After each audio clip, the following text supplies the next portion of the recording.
Aqui é o William e eu vou te mostrar qual a necessidade de usarmos a anotação @profile do Spring.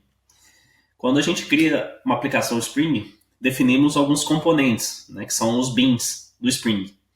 Esses beans, a gente pode definir algumas configurações específicas para eles, para que na hora que o Spring inicializar a aplicação, essas configurações sejam fator determinante na criação desses objetos, beleza?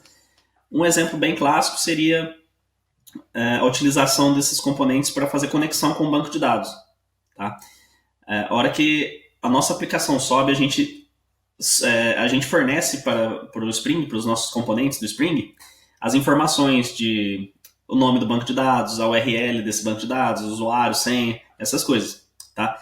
Então, essas são as configurações que a gente fornece para a nossa aplicação para que os objetos, ou seja, os beans, sejam criados da forma correta, beleza?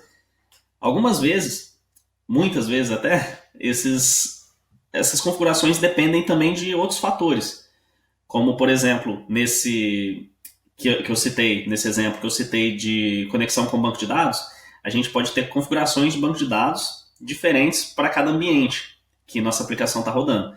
Tá? Então, se a gente está desenvolvendo a aplicação, é muito comum que a gente tenha um servidor de banco de dados na nossa máquina, tá? E a gente vai conectar nele durante o desenvolvimento. A hora que a gente for publicar a nossa aplicação para alguém fazer um teste, a gente vai ter uma outra base de dados. E quando essa aplicação for para produção, vai ter uma outra base de dados. Esse é um exemplo bem clássico. Tá?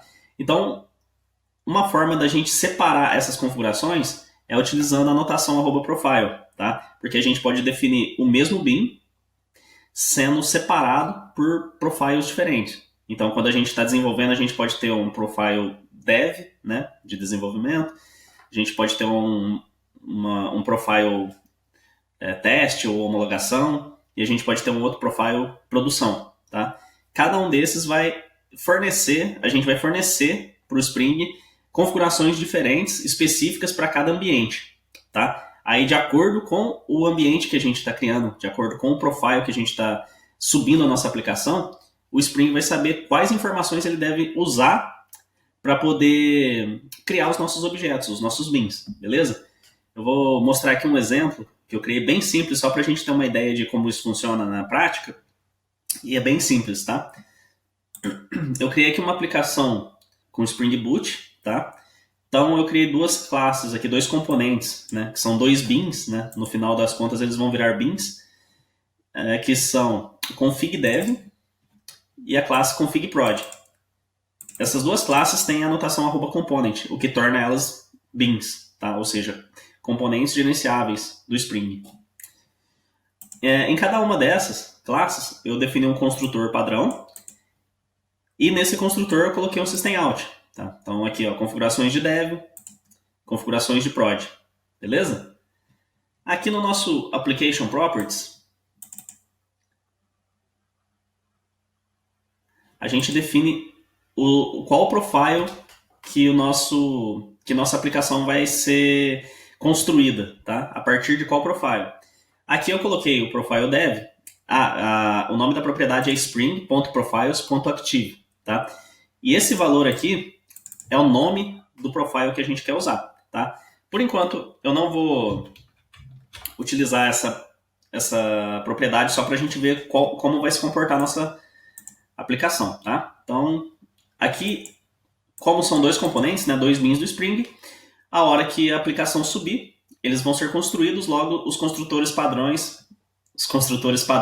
serão chamados, tá? Então, vamos rodar a aplicação?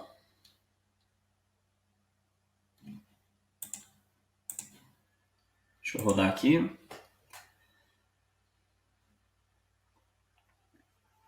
Beleza.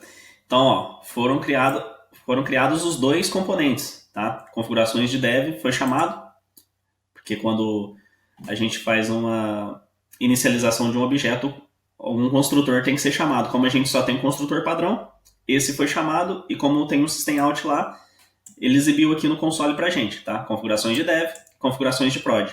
Beleza? Tá, então foram construídos esses dois objetos. Se a gente vier aqui no Application Properties e ativar essa propriedade dev, a gente vai ver que Deixa eu rodar novamente a aplicação.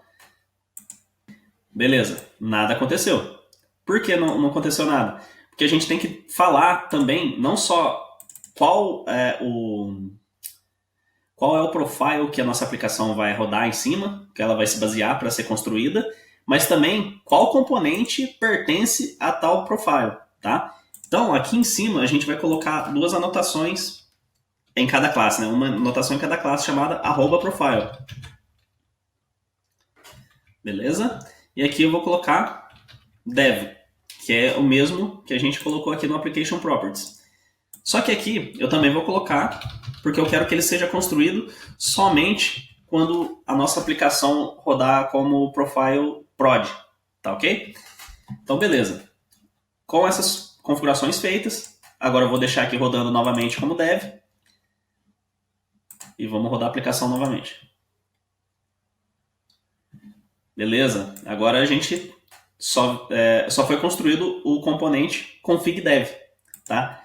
Porque ele respeitou o profile que a gente definiu nessa anotação, tá certo? Se eu remover aqui e rodar novamente, mesmo estando os dois profiles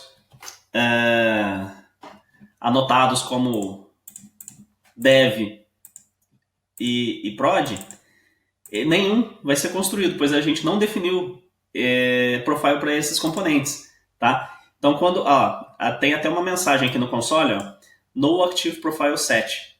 Então, ele utiliza um profile padrão, que é o profile default, tá? Como nenhum desses dois componentes estão com profile default ou sem profile, nenhum desses objetos são criados, tá? Então, a gente não vê nenhuma mensagem desses objetos aqui, beleza? Bom, outro ponto também que é interessante é que aqui foi um exemplo bem simples, né? A gente só mostrou a criação, mas a gente pode ir um pouco além. E eu criei aqui também uma interface, tá? Chamada config, que eu vou fazer com que essas duas classes implementem ela. Então, como não tem nenhum método abstrato aqui nessa interface, a gente não precisa sobrescrever nada. Tá? Vou colocar aqui também config. Beleza? Eu vou remover. Aqui já está comentado. Eu vou comentar também os profiles dos componentes, só para a gente entender o comportamento. Tá?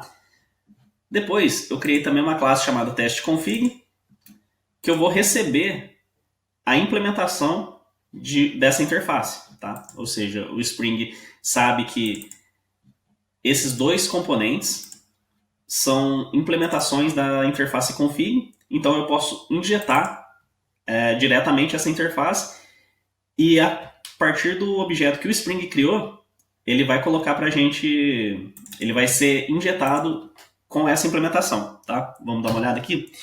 Eu vou criar um construtor também para esse componente testConfig, que vai receber config, tá? Um objeto que é do tipo da nossa interface. Não é nem config dev nem config prod, tá? É a interface que as duas classes implementam.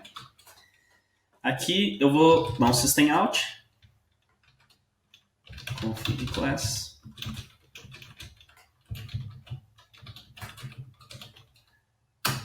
e vou exibir o nome que a gente recebeu aqui, o nome do componente que a gente recebeu via injeção. Como a gente sabe, para injetarmos um componente Spring, a gente precisa utilizar a notação auto-wired. Tá?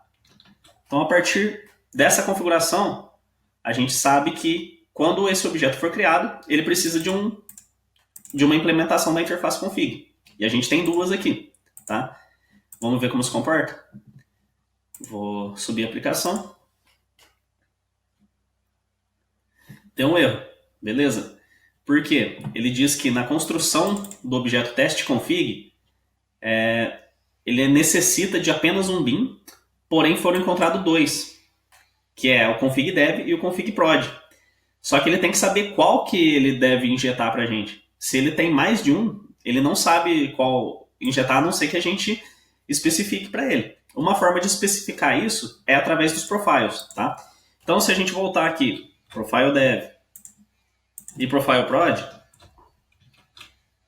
aí eu vou colocar, vou deixar aqui, por enquanto, eu vou deixar o Profiles Active como dev, beleza? Vamos rodar a aplicação. Pronto, criou o objeto de configurações dev, né? E o config class que a gente pediu para exibir na hora de criar o teste config, está mostrando a classe config dev, que foi ela que foi criada por conta do nosso profile. Se eu vier aqui trocar de dev para prod,